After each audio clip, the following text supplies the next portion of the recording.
Politique, l'eurodéputé Jean-François Jalc, juriste du Rassemblement national, a été mis en examen le 6 juillet pour « détournement de fonds publics » dans l'enquête sur des soupçons d'emploi fictif d'assistants parlementaires du parti de Marine Le Pen, a appris l'AFP lundi 26 juillet de sources judiciaires.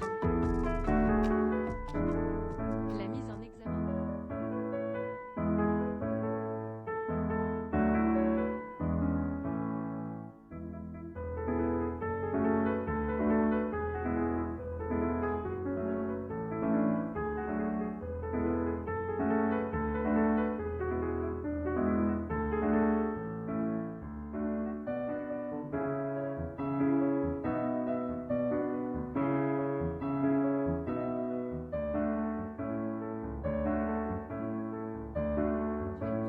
Front National et de ses dirigeants, dont sa présidente Marine Le Pen. La suite après cette publicité à l'unisson, la défense multiplie toutefois les recours, jusqu'à présent rejetés, sans cacher son objectif, selon les mots de l'un des avocats, de « repousser la tenue d'un procès éventuel à l'après-présidentielle 2022, à laquelle se représente la fille du fondateur du FN ». La Cour d'appel doit ainsi rendre une nouvelle décision le 30 septembre sur un recours par lequel les avocats du parti demandent la saisine de la Cour de justice de l'Union européenne, CJUE, au motif que les mesures d'application du statut des députés européens seraient contraires aux droits de l'UE, entraînant ainsi, selon la défense, l'irrégularité des poursuites judiciaires françaises.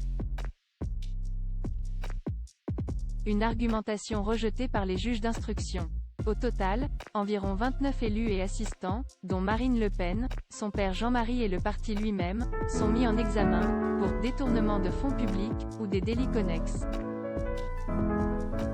L'enquête, ouverte en mars 2015 par le parquet, a été confiée fin 2016 à des juges d'instruction financiers du tribunal de Paris. La suite après cette publicité, le MoDem et la France insoumise dans le viseur. Les magistrats soupçonnent le RN d'avoir, de manière concertée et délibérée, mis en place un système de détournement des enveloppes, 21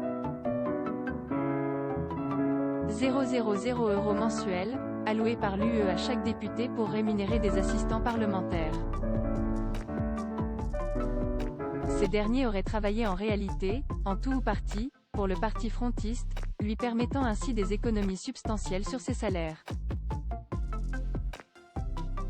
Le Parlement européen, partie civile, a réévalué en 2018 son préjudice à 6,8 millions d'euros dans cette affaire, qui a ensuite débouché sur des investigations distinctes à Paris portant sur les assistants d'eurodéputés du MoDem et du leader de la France insoumise, Jean-Luc Mélenchon.